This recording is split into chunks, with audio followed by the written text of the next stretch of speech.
I was balancing a glass of red wine in one hand and my clutch purse in the other when I stumbled over absolutely nothing and sent the entire contents of my glass splashing across the white dress shirt of the most beautiful man I had ever seen. The wine spread across his chest like blood, dark red, expensive looking, completely ruined. And for exactly 3 seconds, I thought the worst thing that could happen to me that night was the embarrassment of destroying a stranger's clothes at a $5,000 a plate charity gala. Then he leaned down and whispered in my ear, his voice so cold it made my spine freeze, "You just marked the Mafia Heir." And I realized the night was about to get so much worse. My name is Claire Morrison. I'm 28 years old. I work as a freelance graphic designer in Chicago. I make decent money, but not charity gala money, not even close. The only reason I was at the Landmark Hotel's Crystal Ballroom on that Saturday night in October was because my best friend Jessica worked for the event planning company that organized the whole thing. She'd called me 3 days before in a panic because one of the volunteers had gotten food poisoning and they needed someone to help with coat check and guest registration. "Please, Claire," she'd begged, "it's just 4 hours. You get to wear a fancy dress, there's free food, and you'll be doing me a huge favor." I should have said no. I should have told her I had plans. I should have stayed home in my apartment with my cat and a bag of chips, watching reality TV like I did every other Saturday night. But Jessica was my oldest friend. We'd known each other since we were 7 years old.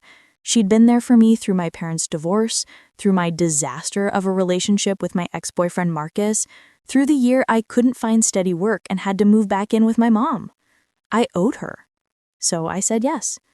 I borrowed a black cocktail dress from my roommate.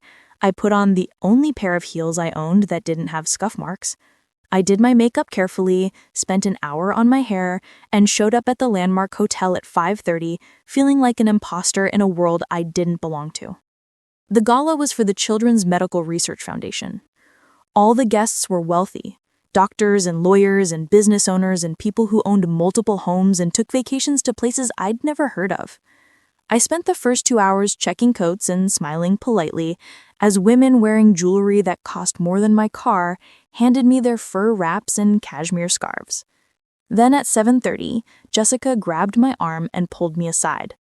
"Claire, I need you to do me another favor. Can you walk around with the appetizer trays? 2 of the servers called in sick and were completely short-staffed." I wanted to say no. Walking around serving food meant being visible. It meant interacting with guests. It meant pretending I belonged there when I very clearly didn't. But Jessica looked desperate, and I had already committed to helping. So I nodded. She handed me a tray of something that looked like tiny quiches and pushed me toward the ballroom. For the next hour, I walked in circles offering food to people who barely looked at me. I was invisible. Just another server in a black dress. Just part of the background. I told myself it was fine. I told myself the night would be over soon. I told myself I could go home and never think about this again. Then at 8:45, I reached for a glass of wine from the bar to bring to a woman who'd asked for it, turned too quickly, and walked straight into someone. The wine went flying. I watched it happen in slow motion. The glass tipped, the liquid arced through the air, and then it hit him. All over his chest, all over his obviously expensive white dress shirt, all over his perfectly tailored black suit jacket. I looked up at his face and my brain completely stopped working. He was maybe 35. Dark hair, dark eyes, sharp jawline. The kind of face that belonged on magazine covers or movie screens. The kind of face that made you forget how to speak. For a moment, we just stared at each other. Then I found my voice.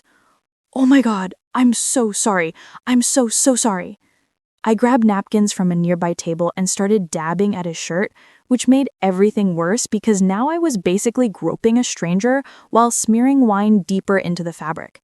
He caught my wrist, gently but firm.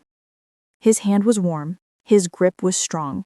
He leaned down until his mouth was next to my ear and said in a voice so quiet only I could hear it, "You just marked the Mafia Heir." I pulled back and looked at him. He wasn't smiling. His expression was completely neutral, but his eyes were cold. The coldest eyes I'd ever seen, like looking into a frozen lake. I tried to laugh it off. I'm sorry, what? He released my wrist and took a step back. Then he said, loud enough for people nearby to hear, "It's fine. Accidents happen."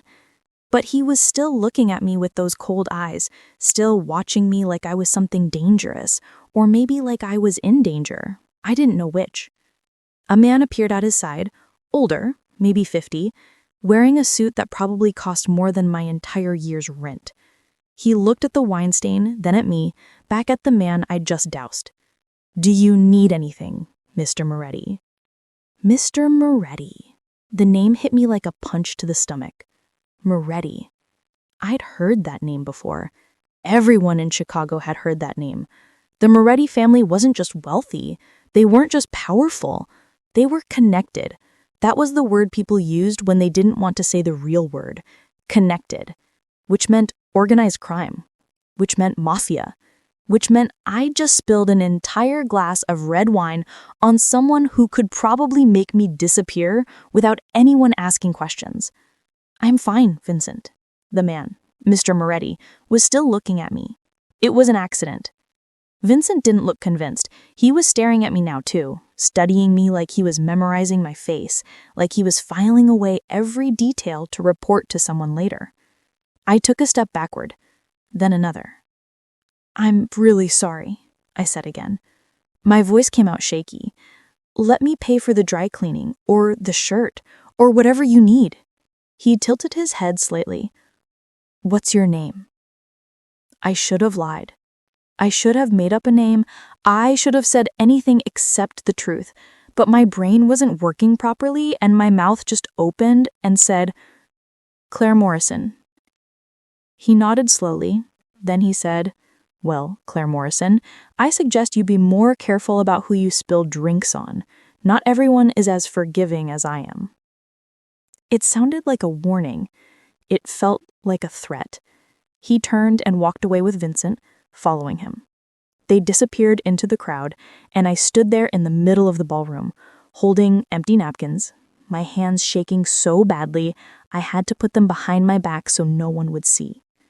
Jessica found me 10 minutes later, hiding in the coat check room. "Claire, what happened? Someone said you dumped wine all over Dominic Moretti." "Is that who that was?" My voice didn't sound like mine. "Do you know who the Morettis are?" "I know enough." I sat down on one of the folding chairs. "He said something weird to me. He said, I just marked the Mafia Heir. What does that mean?" Jessica's face went pale. "He said that to you?" "Right after I spilled the wine, before anyone else came over." She sat down next to me. "Claire, the Morettis are one of the oldest crime families in Chicago. Dominic Moretti runs most of their legitimate business operations, hotels, restaurants, real estate, but everyone knows the family makes their real money from other things, things that aren't legal. And in their world, marking someone means you've identified them as a target. You've painted a target on them." "But I didn't mean to. It was an accident." "I know that. You know that. But they don't know that." She grabbed my hand. "Listen to me. You need to stay away from him. Stay away from anyone associated with that family. Don't go places where you might run into them. Don't talk about what happened tonight. Just forget this ever happened and move on with your life." I wanted to believe that was possible. I wanted to believe I could just go home and pretend this was a weird story I'd tell at parties someday. Remember that time I accidentally spilled wine on a mob boss? Crazy, right? But the way Dominic Moretti had looked at me, the way Vincent had studied my face, the way Dominic had asked for my name like he was filing it away for future reference, something told me this wasn't over. I helped Jessica clean up after the gala ended. We didn't talk about what happened. We talked about everything else, the food, the decorations, the woman who wore a dress that cost more than a car. Normal things, safe things, things that didn't involve organized crime or threats whispered in crowded ballrooms. I got home at midnight. My roommate Zoe was already asleep. I changed out of the borrowed dress, washed my face, and got into bed, but I couldn't sleep. I kept replaying the moment over and over. The wine spilling, Dominic's face, his voice in my ear. You just marked the Mafia Heir. At 3 a.m, I gave up on sleep and Googled Dominic Moretti, Chicago. The results were exactly what I expected, and somehow worse. Articles about his family's business empire, speculation about their connections to organized crime, photos of Dominic at various charity events and business meetings, always looking perfect, always looking powerful. There were also articles about violence, about people who'd crossed the family and disappeared, about investigations that went nowhere, about witnesses who suddenly couldn't remember what they'd seen. I closed my laptop and stared at the ceiling. This was fine. This was gonna be fine. It was one spilled drink. One embarrassing moment. Dominic himself had said it was fine. It was an accident. He'd walked away. This was over. I almost believed it. Then Monday morning arrived. I was sitting at my desk in my apartment, working on a logo design for a new client, when my phone rang. Unknown number. I almost didn't answer, but I was expecting a call from a potential client, so I picked up. Hello? Is this Claire Morrison? The voice was male. Professional. Unfamiliar. Yes? Who's this? My name is Vincent Calabrese. We met briefly on Saturday evening. My stomach dropped. Vincent. The man who'd appeared at Dominic's side. The man who'd looked at me like he was memorizing my face. I remember. Mr. Moretti would like to speak with you. Are you available this afternoon? This wasn't a question. This was a summons. I knew that. But I also knew I couldn't just refuse. Not when dealing with people like this. About what? Mr. Moretti will explain when you meet. There's a car outside your building. The driver will bring you to his office. How do you know where I live? The question came out before I could stop it. Vincent was quiet for a moment. Then he said, Mr. Moretti knows a lot of things, Miss Morrison. The car is waiting. I suggest you don't keep him waiting long. He hung up. I sat there, holding my phone. My heart pounding so hard I could hear it. I walked to my window and looked down at the street. There was a black car parked directly in front of my building. A man in a suit stood next to it, watching my window. I could run. I could pack a bag and leave Chicago. I could stay with my mom in Milwaukee. I could disappear. But these were people who found people for a living. These were people with resources I couldn't imagine. If they wanted to find me, they would find me. And running would only make things worse. So I put on jeans and a sweater. I grabbed my purse. I walked downstairs. The man in the suit opened the car door without saying a word. I got in. We drove through downtown Chicago in silence.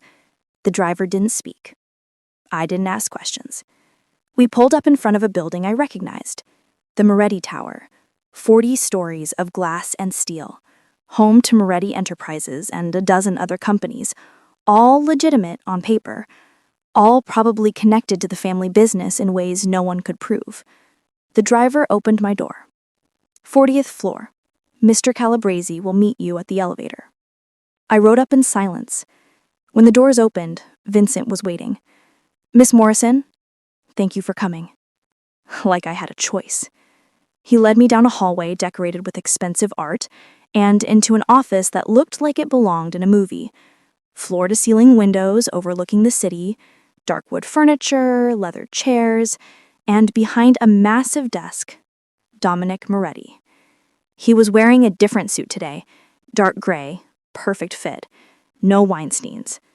He looked up when I walked in and gestured to one of the chairs across from his desk. Please sit. I sat. Vincent positioned himself by the door. Not leaving.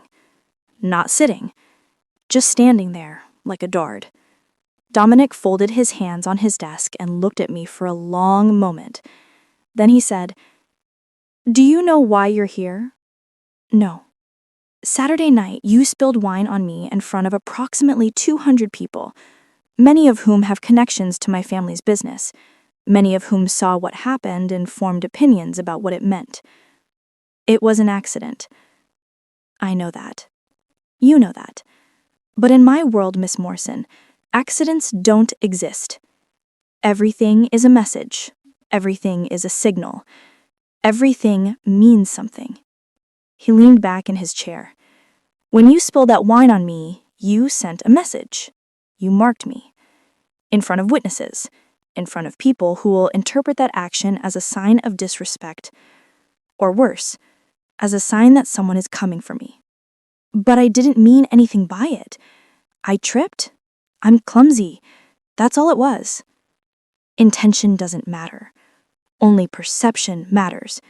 And the perception is that you marked me, which means now people are asking questions. Who are you? Who do you work for? What family sent you to send that message? I felt sick.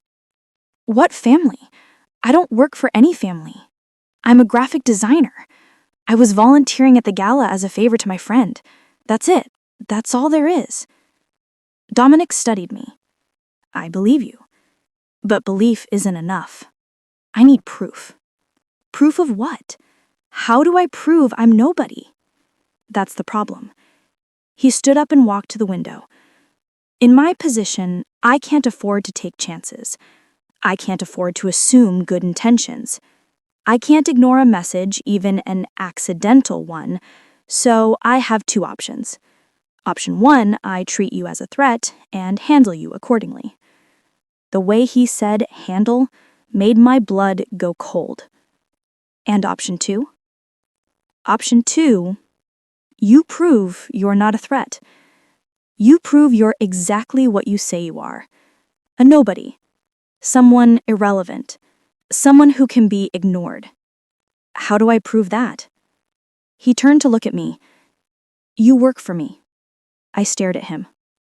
What? You work for me. You become part of my organization. You show everyone who saw what happened on Saturday that you're not an enemy. You're an asset. You're mine. The way he said mine made something twist in my stomach. You want me to work for the Mafia? You want me to work for Moretti Enterprises, a legitimate business. You'll design marketing materials, websites, whatever we need. You will be paid well, and in return you'll be seen in public with me enough times that everyone understands you're not a threat. You're an asset. You're mine. And if you say no? Vincent shifted slightly by the door. Dominic smiled, but it didn't reach his eyes. Then I have to assume you're hiding something. I have to assume you're a threat. And I have to handle threats. It wasn't really a choice. Work for him or disappear. Those were my options. I thought about running. I thought about my mom. I thought about my quiet, boring, safe life that was apparently over now because I tripped over nothing and spilled wine at the wrong moment. How long? I asked. How long do I have to work for you? 6 months. Maybe a year. Long enough for people to forget about Saturday night. Long enough for the message to be clear. Long enough for the questions to stop. And then? Then, you're free to go. You walk away. You go back to your life. You forget any of this ever happened. I didn't believe him. I didn't believe for a second that I'd be allowed to just walk away after a year of working for a crime family. But I also didn't have any better options. Fine. I'll do it. Dominic nodded. Good. You start tomorrow. Vincent will pick you up at 8. I stood up. My legs felt shaky, but I managed to walk to the door without falling. Vincent opened it for me. Then Dominic said, Miss Morrison. I turned back. Don't try to run. Don't try to contact the police. Don't try to be clever. Just do your work, keep your head down, and in a year this will all be over. Understand? I understand. I rode the elevator down alone. The driver took me back to my apartment. I went inside, locked the door, and called Jessica. I need you to tell me everything you know about Dominic Moretti. She was quiet for a long moment, then she said, Claire, what did you do? I didn't do anything. But he wants me to work for him. What? Why? I told her everything. The phone call, the car, the meeting. The ultimatum. When I finished, Jessica was silent for so long I thought she'd hung up. Jess? You need to be careful. You need to be so careful. The Morettis don't let people in unless they plan to keep them. If you're working for Dominic, you're part of his world now, and people don't leave that world. Not easily. Sometimes not at all. What am I supposed to do? Say no? He made it pretty clear that wasn't an option. I know. She sighed. Promise me you'll be careful. Promise me you won't get involved in anything illegal. Promise me you'll get out as soon as you can. I promise. But I didn't know if that was a promise I could keep. That night, I barely slept again. I kept thinking about Dominic's cold eyes, Vincent's silent presence, the way Dominic had said, "You're mine," like I was property he just acquired. At 7:30 the next morning, I got dressed in business casual clothes. At exactly 8, Vincent knocked on my door. He drove me back to Moretti Tower. This time, instead of going to Dominic's office, we went to the 35th floor. A woman named Patricia met us there. She was maybe 50, wearing a professional gray suit with the kind of no-nonsense expression that said she'd seen everything and was impressed by nothing. Ms. Morrison, I'm Patricia Russo. I run the legitimate side of Mr. Moretti's business operations. You'll be working directly under me. Your job is to redesign our company websites, create marketing materials, and handle any design projects we assign you.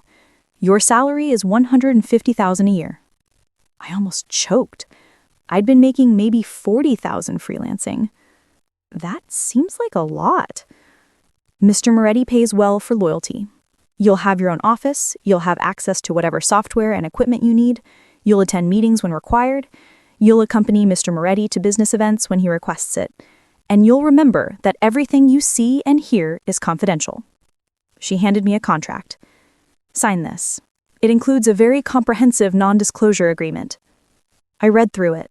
The salary was real. The job description was vague. The NDA was terrifying. It basically said I could never talk about anything related to the Morettis or their business for the rest of my life. If I violated it, the penalties were worse than any legal consequences. They were handled internally. I signed it anyway. What choice did I have? Patricia showed me to an office. It was small, but nice. Window overlooking the city, new computer, comfortable chair, all the design software I could want already installed. Your first project is redesigning the website for Moretti Luxury Hotels. All the content and brand guidelines are in the shared folder. Mr. Moretti wants to see initial concepts by Friday. 3 days? I could do that. Understood. One more thing. Patricia paused in the doorway. Don't ask questions about things that aren't your business. Don't go places you're not invited. Don't talk to people outside this organization about your work. And don't think you're special just because Mr. Moretti took an interest in you. You're here because you created a problem. You're here to fix it. Nothing more. She left. I sat at my desk and stared at the computer screen. This was my life now. Working for the Mafia. Trying to prove I wasn't a threat. Trying to survive long enough to get out. I opened the shared folder and started working. The hotel website project was straightforward. Clean design, luxury aesthetic, emphasize the upscale experience. I worked on it for hours, losing myself in fonts and color schemes and layout options. It was almost normal, almost like any other design project I'd done. Then at noon, Vincent appeared in my doorway. Mr. Moretti wants to see you. My stomach dropped. Now? Now. I followed him to the 40th floor, back to Dominic's office. This time, he was standing by the window on the phone, speaking in Italian. He saw me, held up one finger, and finished his conversation. Then he hung up and turned to face me. How's the hotel project? Good. I should have concepts ready by Friday. Good. He walked to his desk and picked up a folder. Tomorrow night, I have a business dinner. You'll attend with me. I'm not sure I'm qualified to. You're qualified because I say you are. Wear something nice, not too formal. Vincent will pick you up at 7.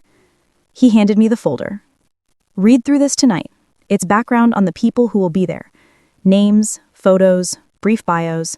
All of them are connected to various businesses in Chicago. All of them have the kind of wealth and power that normal people never see up close. And based on the notes on the margins, all of them have some kind of relationship with Dominic's family.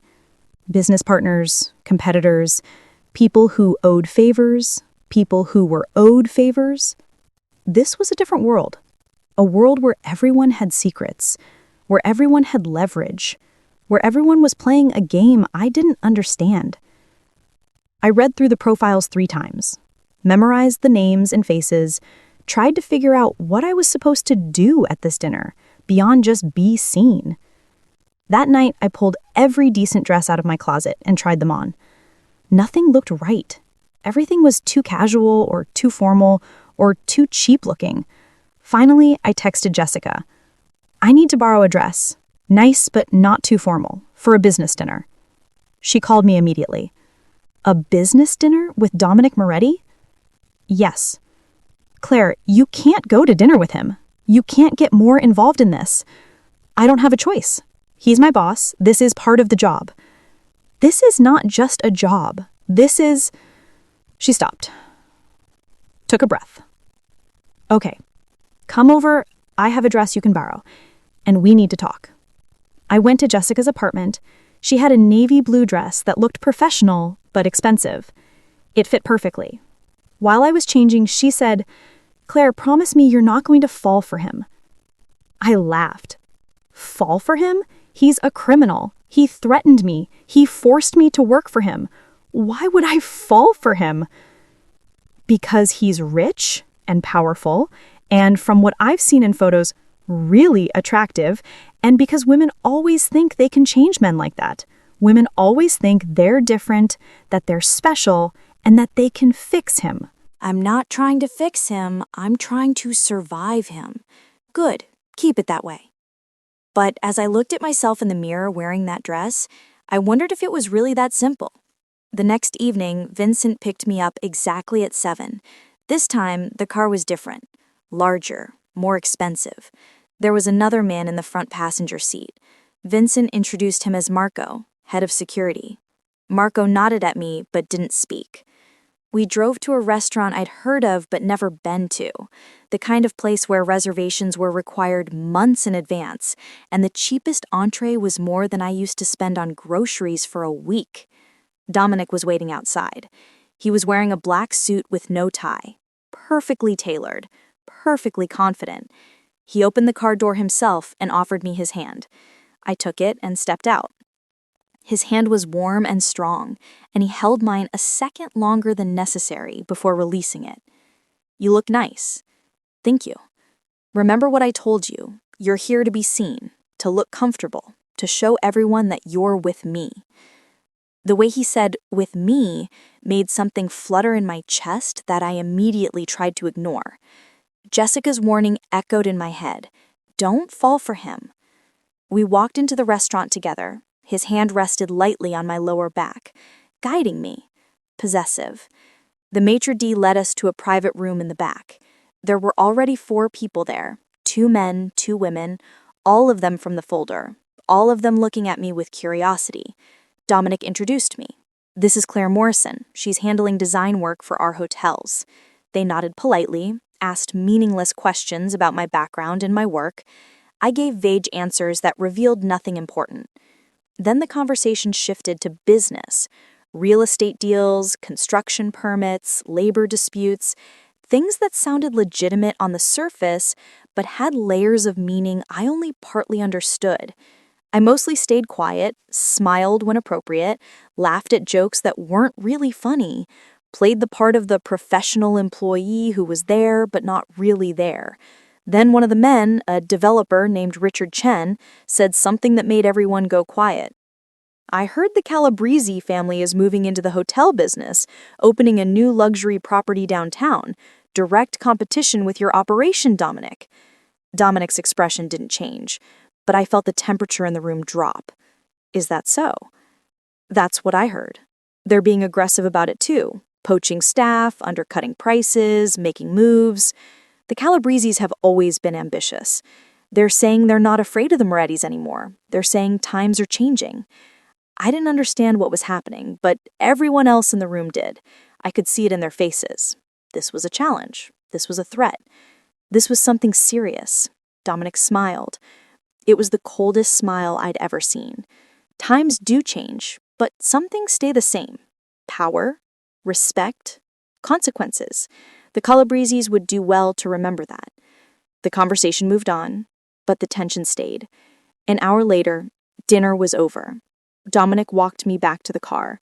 Vincent and Marco were already there waiting. Before I got in, Dominic said, "You did well tonight." I barely said anything. Exactly. You were present, quiet, professional. That's what I needed. He looked at me for a moment. The Calabresi are going to be a problem. They're testing me, pushing boundaries, seeing how I react, which means things might get complicated over the next few months. What does that mean for me? It means you stay close. It means you trust me to handle it. It means you don't ask questions about things that don't concern you. Everything seems to concern me now. He smiled, an actual smile this time, small but real. Yes, I suppose it does. Then he did something that surprised me. He reached out and tucked a strand of hair behind my ear. His fingers brushed against my cheek. Get some rest, Claire. Tomorrow is going to be busy. I got in the car. Vincent drove me home. I didn't say a single word the entire way. I was too busy trying to process what had just happened. The dinner, the conversation, the warning about the Calabresi. And that moment when Dominic had touched my face, when he had smiled at me, when he had used my first name, Jessica's warning came back again. Don't fall for him. But it was getting harder to remember why I shouldn't. The next 2 weeks fell into a pattern. I worked on design projects during the day, the hotel website, marketing materials for a restaurant chain, a rebrand for a real estate company, all legitimate work, all professional, nothing obviously connected to anything illegal. But in the evenings, Dominic would call. He'd ask me to attend dinners, business meetings, social events, always in public, always with witnesses, always playing the part of his employee, his designer, his person. And every time, he would touch me in small ways, a hand on my back, a brush of his fingers, a moment of eye contact that lasted too long. I told myself it was part of the act, part of showing everyone that I was his, that I belonged to him, but it didn't feel like an act. One night, 3 weeks after I started working for him, Dominic called me at 10 o'clock. "Are you awake?" "Yes." "I need you to come to my apartment. We need to talk. Now. Vincent is already on his way." 20 minutes later, I was standing in Dominic's penthouse apartment. It was on the top floor of one of the buildings his family owned. Floor-to-ceiling windows, modern furniture, art that probably cost more than most people's houses. He was standing by the window when I arrived, still wearing his suit pants and dress shirt from earlier, no jacket, sleeves rolled up. He looked tired. The Calabresi made a move tonight. They bought the property next to my flagship hotel. They're going to put up a competing luxury hotel right next door. Can they do that? They can, and they did. Which means this is more than just business competition. This is a declaration of war. He turned to look at me. Which means you're in more danger than I originally thought. My stomach twisted. What kind of danger? If the Calabresi think you're important to me, they'll use you to get to me. They'll follow you, watch you, look for weaknesses. And if they find an opportunity, they'll take you. Why would they think I'm important to you? I'm just your designer. Because I've been seen with you too much. Because I've been too careful about keeping you close. Because they're not stupid. He walked toward me. I'm going to assign you a security detail. Marco and 2 others. They'll be with you everywhere. Work, home, anywhere you go. Everywhere? Everywhere. I'm not taking chances for your safety. This was supposed to be temporary. You said 6 months, maybe a year. You said I'd prove I wasn't a threat and then I could go back to my life. That was before the Calabrese escalated things. That was before you became something they could use against me. He reached out and took my hand. His thumb brushed across my knuckles. It means I need to keep you safe. Whatever that takes. I pulled my hand away. You don't care about keeping me safe. You care about protecting your image, your reputation. You care about making sure the Calabreses don't have anything to use against you. You think that's all this is? Isn't it? He stared at me for a long moment. Then he said, 3 weeks ago, you were a stranger who spilled wine on me. An inconvenience, a problem to be managed. But now, he stepped closer. Now you're the first thing I think about in the morning. You're the person I want to talk to at the end of the day. You're the reason I check my phone every 5 minutes to make sure you're safe. My heart was pounding. You don't mean that, don't I? He reached up and cupped my face with his hand. His thumb brushed across my cheekbone. I've spent my entire life being careful, being strategic, never letting anyone get close, never trusting anyone, never caring about anyone beyond what they could do for me. And then, you walked into my life by accident, and somehow you've become the one thing I'm not willing to risk. This was insane. This couldn't be real. Men like Dominic Moretti didn't fall for women like me. They didn't feel things. They didn't care. I don't believe you. Then believe this. He kissed me. It wasn't gentle. It wasn't tentative. It was possessive and demanding, and it made my entire body light up like I'd touched a live wire. I should have pushed him away. I should have reminded him that I was only there because he'd forced me to be. I should have remembered that he was dangerous, that he was a criminal, that nothing good could come from this. Instead, I kissed him back. My hands went to his chest, his arms wrapped around me, and for just a moment, I let myself forget about everything except the way he felt, the way he tasted, the way his hands moved down my back like he was trying to memorize every inch of me. When we finally broke apart, we were both breathing hard. He rested his forehead against mine and said, "Stay tonight." I can't. Why not? Because this is insane. Because you're my boss. Because you're part of the mafia. Because I spilled wine on you a month ago and somehow that turned into this. And I don't know what this even is. This is me telling you that you're not just an employee anymore. You're not just a problem I'm managing. You're mine, Claire. And I take care of what's mine. The possessiveness should have scared me. It should have sent me running. But instead, it made me feel safe, protected. Like maybe for the first time in my life, someone actually gave a damn about whether I lived or died. I stayed. Not because he ordered me to, not because I didn't have a choice, but because I wanted to. Because when Dominic looked at me, I didn't feel invisible. I didn't feel like background noise. I felt seen. I felt important. I felt like I mattered. We talked until 3 a.m, about everything and nothing. About his childhood growing up in the family business, about my parents' divorce, about the weight of expectations and the fear of disappointing people, and the strange paths that lead us to places we never expected to be. He told me about his father, about how he died when Dominic was 22, about how Dominic had taken over the business before he was ready, about how he'd spent the last 13 years building something that was his own while still being trapped by his family's legacy. I told him about Marcus, about how he'd cheated on me with my coworker, about how I'd found out when I'd walked in on them, about how I'd spent 2 years thinking I'd never trust anyone again.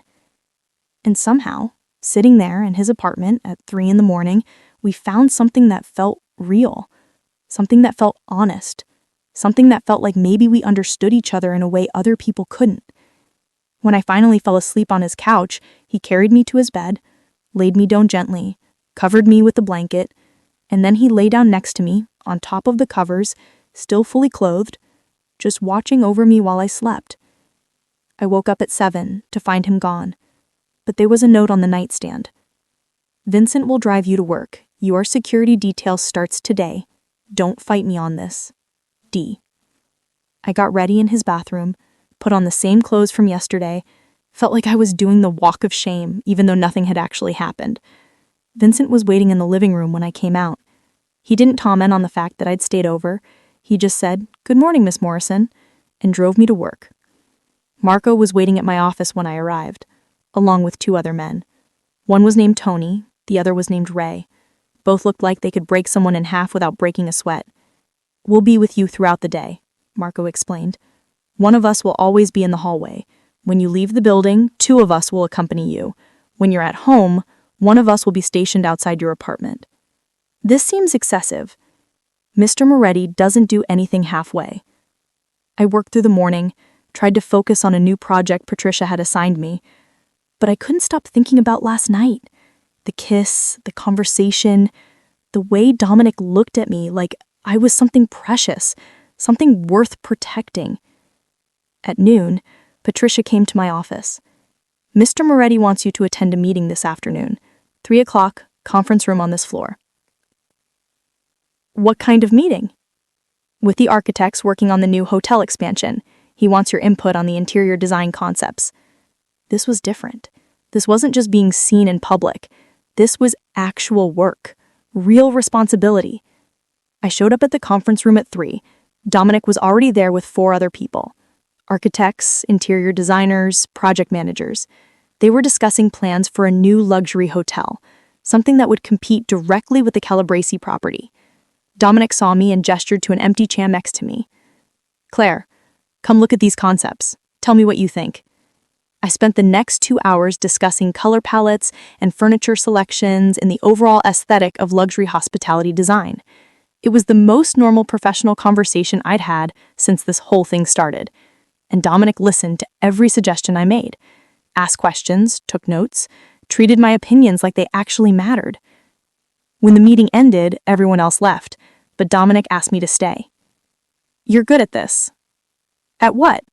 "Seeing the bigger picture, understanding what people want, what makes them feel comfortable, safe, valued." He stood up and walked around the table until he was standing next to my chair. He reached down and tilted my chin up so I was looking at him. "I meant what I said last night. You're not just here because I'm managing a problem anymore." "Then why am I here?"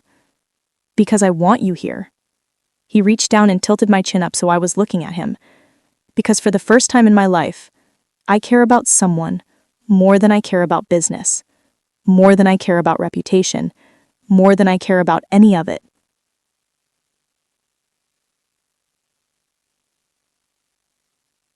That's terrifying. I know, he smiled, but I've never been afraid of terrifying things. Then his phone rang. He looked at the screen and his expression changed, went cold, hard. "I need to take this." He answered in Italian, spoke quickly. His voice was sharp, angry. When he hung up, he said, "The Calabresi just made another move. They're spreading rumors, saying I've gone soft, saying I'm distracted, saying they're going to take over my territory because I'm too busy playing house with some random woman I met at a charity event. They're talking about me? They're using you to undermine me, to make me look weak, to make others question whether I can still lead. What are you going to do?" His jaw tightened. "What I have to do." That night, I didn't see Dominic. Vincent drove me home. Marco stationed himself outside my apartment. I worked on design projects and tried not to think about what I have to do meant when it came to the Mafia. 2 days later, the news reported that a warehouse owned by the Calabresi family had burned down. No injuries, no arrests, but everyone knew what it meant. Dominic had sent a message. The Calabresi responded a week later. One of Dominic's restaurants was vandalized, windows broken, interior destroyed. Again, no arrests. Again, everyone understood. This was war, and I was caught in the middle of it. Dominic called me late that night. "Are you safe?" "Yes, Marco is outside my door." "Good. Stay there. Don't go anywhere until I tell you it's safe." "Dominic, what's happening?" "I'm handling it." "That's not an answer." He was quiet for a moment. Then he said, "The Calabresi want to hurt me, and they figured out that the best way to hurt me is to go after you. So until this is resolved, you don't leave your apartment except for work. You don't see your friends. You don't have any contact with anyone outside my organization. Do you understand? You can't keep me prisoner. I'm keeping you alive." He sounded tired, frustrated, maybe even scared, though I didn't think Dominic Moretti knew how to be scared. "Please, Claire, just trust me on this. Let me protect you." I wanted to argue. I wanted to tell him this was exactly why getting involved with him was a mistake. But I also knew he was right. The Calabresi had already proven they were willing to destroy property. What would they do to a person they thought Dominic cared about?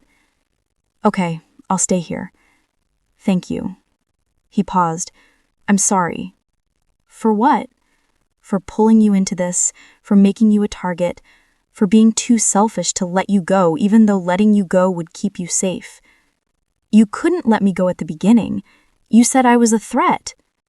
"You were never a threat, Claire. You were an excuse, a reason to keep you close, a reason to see what would happen if I let someone in." My heart was pounding. "And what happened?" "I fell in love with you." The words hung in the air between us. I couldn't breathe. I couldn't think. "You don't mean that." "I do. And it's the stupidest thing I've ever done, because caring about someone makes you weak, makes you vulnerable, makes you do reckless things to protect them. But I don't care anymore. I'd rather be vulnerable with you than invincible without you." I didn't know what to say. So I said the truth. "I think I'm falling in love with you too, and I hate it." He laughed, actually laughed. "I hate it too, but I think we're stuck with it now." "What happens next?" "I end this war with the Calabresi. I make sure you're safe, and then we figure out what this is, whatever it is." Okay. "Dominic?" "Yeah?" "Don't die. I just admitted I'm falling in love with you. It would be really inconvenient if you died now." "I'll do my best to stay alive." We talked for another hour, about nothing important, about everything important, about the future we might have if we both survived this. When I finally hung up, it was past midnight. I lay in bed staring at the ceiling, thinking about how my life had gone from boring and predictable to completely insane in the span of 6 weeks, all because I'd spilled wine on the wrong person. Or maybe the right person. I didn't know anymore. The next morning, Marco knocked on my door at 8. "We have a situation." My stomach dropped. "What kind of situation?" "The Calabresi know where your mother lives. They sent someone to her house last night." Everything went cold. "Is she okay?" "She's fine. Mr. Moretti had someone watching her. They intercepted the Calabresi operative before he could make contact. But this means they're escalating. They're going after your family now." I grabbed my phone and called my mom. She answered on the 3rd ring. "Claire, is everything okay?" "Mom, are you okay? Has anyone strange come to the house? Has anyone contacted you?" "No, honey, I'm fine. Why? What's wrong?" I couldn't tell her the truth. I couldn't explain that I was involved with the mafia and now she was in danger because of me. "Nothing, I just wanted to check in. I've been busy with work and I haven't called in a while." "You sound stressed. Are you sure everything is okay?" "I'm fine. I love you." "I love you too, sweetie." When I hung up, Marco said, "Mr. Moretti wants you to bring your mother to Chicago. She'll stay at one of his properties where we can protect her. She'll ask questions. She'll want to know why. Then lie. Tell her whatever you need to tell her, but get her here, today." I called my mom back, made up a story about how my apartment was being fumigated and I had nowhere to stay, and could I please come visit for a few days, and maybe she'd want to come to Chicago instead, make it a little vacation. She agreed immediately. She had always wanted to visit Chicago. 2 hours later, Vincent was driving me to Milwaukee to pick her up. Marco and Tony came with us. We brought my mom back to Chicago, installed her in a luxury apartment in one of Dominic's buildings. She was thrilled. She thought I'd gotten some amazing work bonus that included free housing. She had no idea she was being held in protective custody. That night, Dominic came to see me. He showed up at my apartment at 10 o'clock. No warning, no call. He just knocked on the door, and when I opened it, he walked in and pulled me into his arms. "I'm sorry. I'm so sorry. I never should have let you get involved in any of this." I held on to him. It's not your fault. It is my fault. I should have let you go after that first meeting. I should have protected you by keeping you away from me. But I was selfish. And now your mother is in danger. Your friends are in danger. You're in danger because of me. So what are we going to do? He pulled back and looked at me. I'm going to end this. Tomorrow night, I'm meeting with the head of the Calabrese family.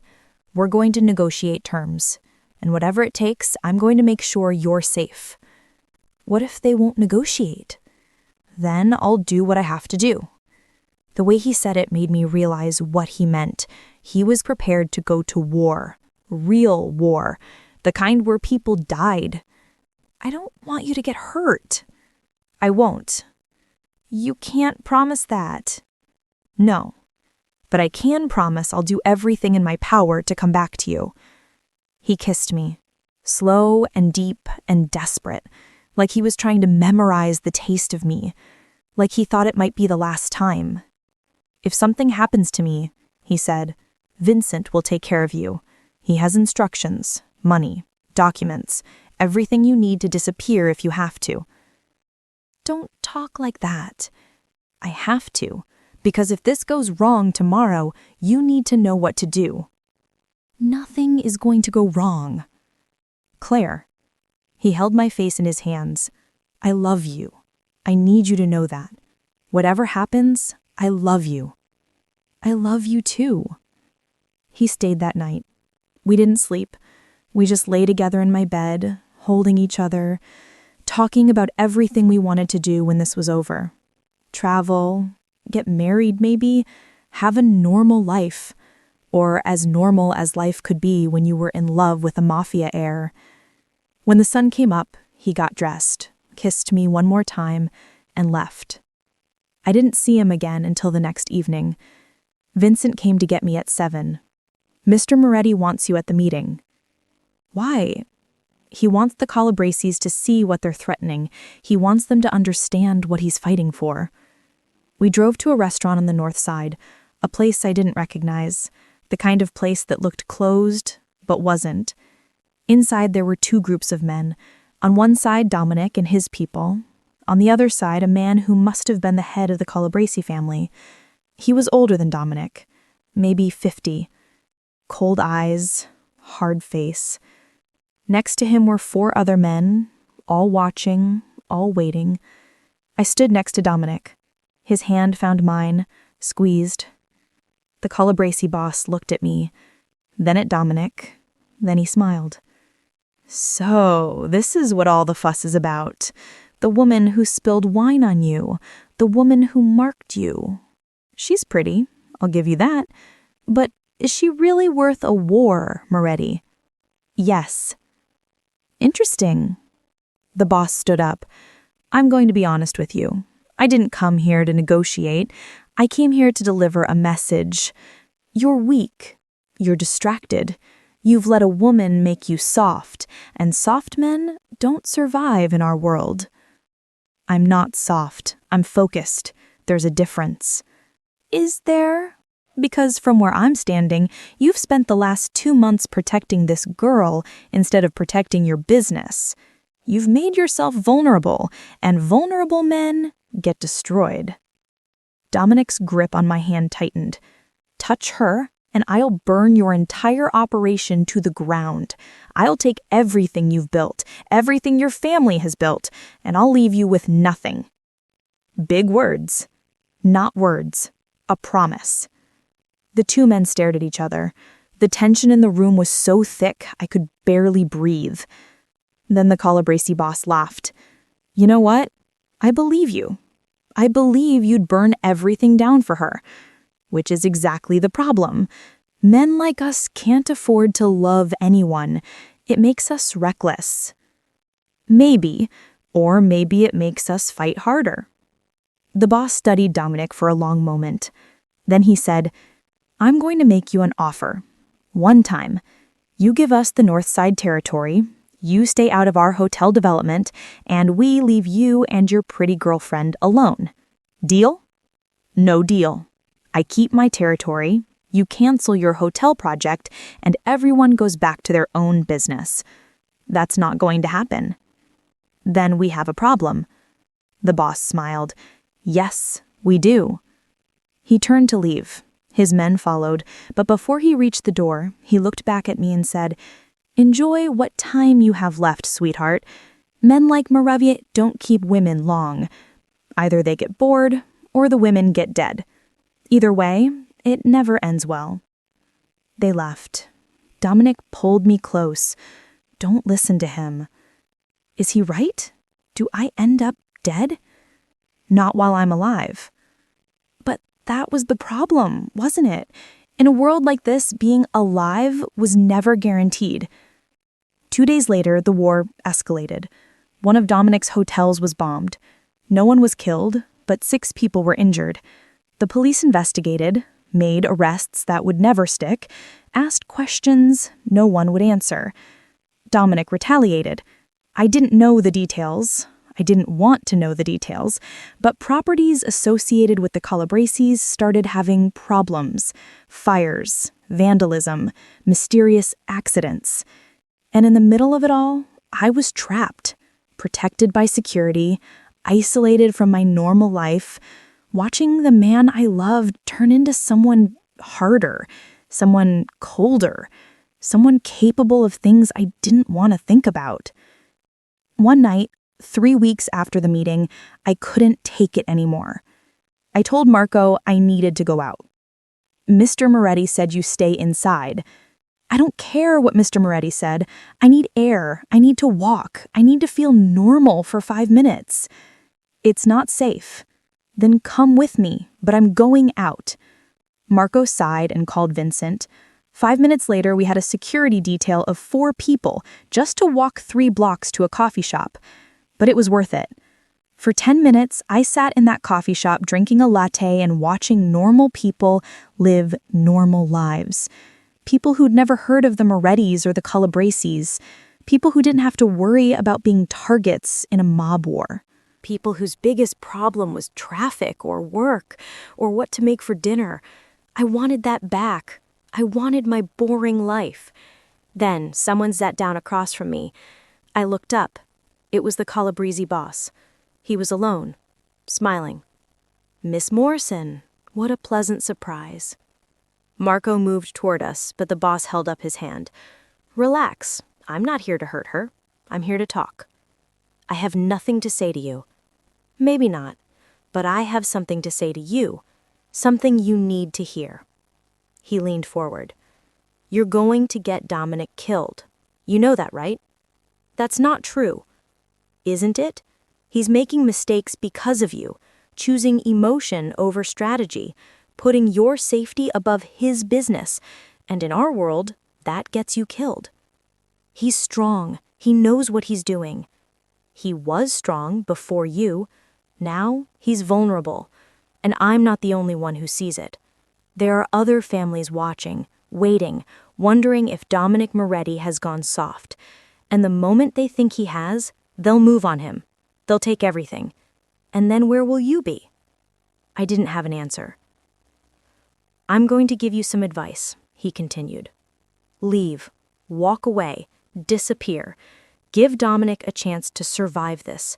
Because if you stay, you're going to be the reason he dies. And when he's dead, no one will protect you. You'll be alone. And trust me, you don't want to be alone in our world." He stood up. "Think about it.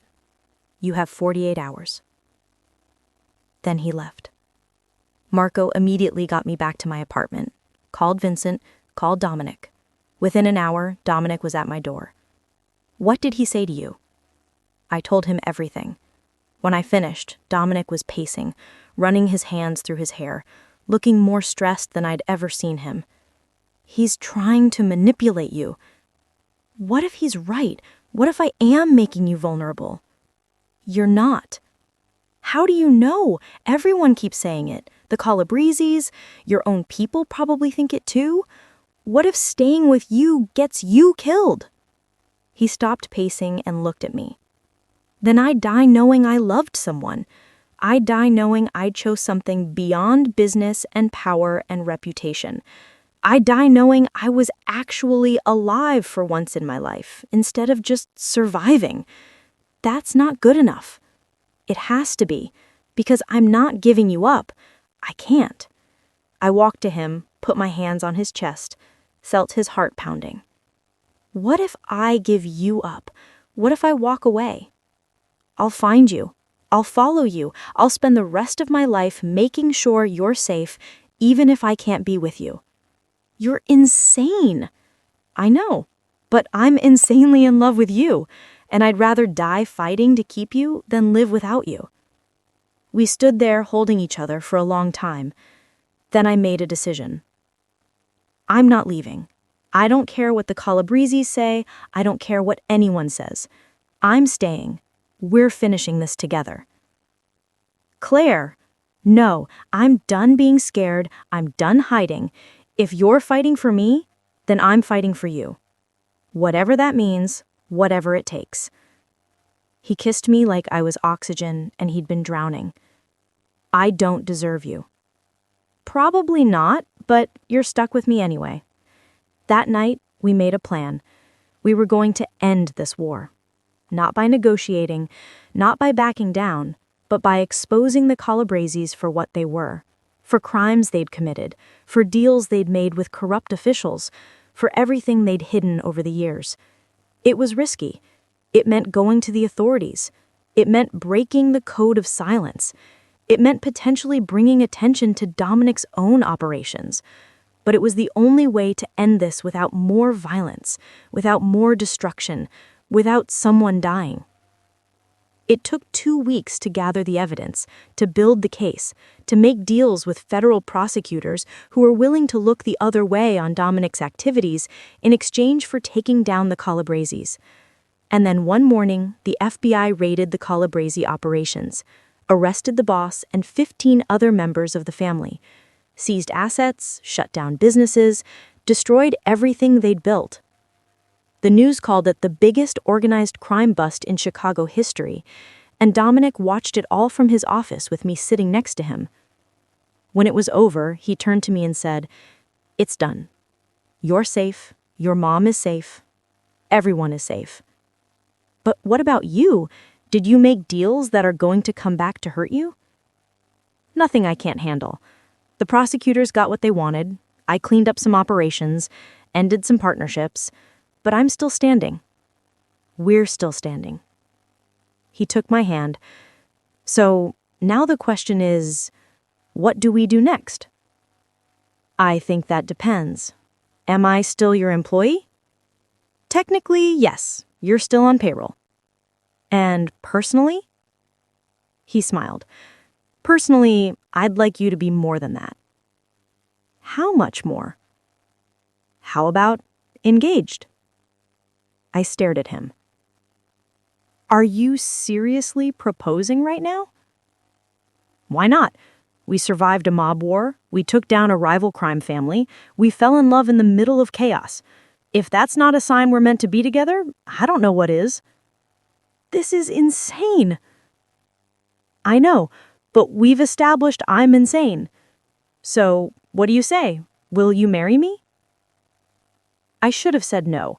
I should have reminded myself that he was still part of the mafia, that marrying him meant accepting that life forever, that there would always be danger, always be complications, always be things I couldn't control. But I looked at this man who'd protected me, who'd fought for me, who'd risked everything to keep me safe. This man who'd somehow fallen in love with me because I spilled wine on him at a charity gala, and I said yes.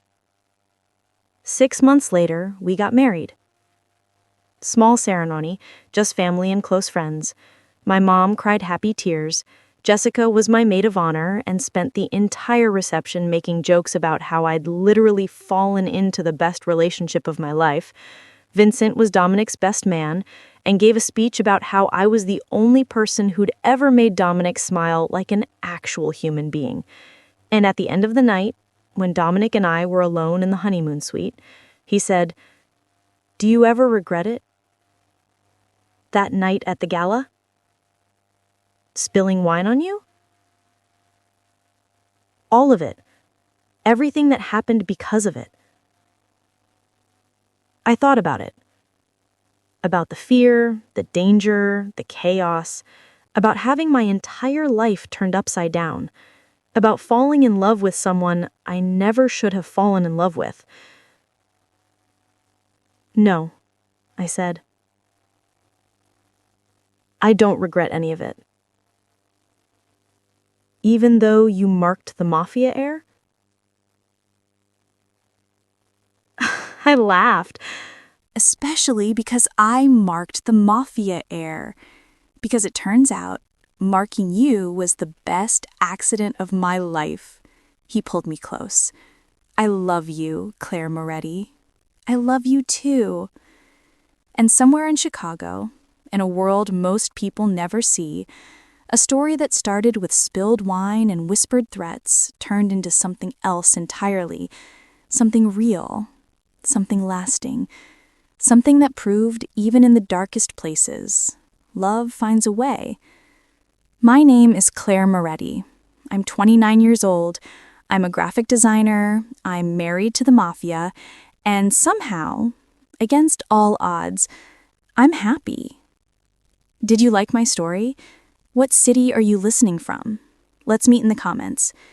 If you enjoyed this story, please subscribe to the channel and support me by sending a super thanks so I can keep bringing more stories like this. Thank you so much for your support. I'm looking forward to your comments on the story. On the screen, you can see 2 new life stories that I highly recommend. There's so much more on my channel. Don't forget to subscribe. See you in the next life story. With love and respect.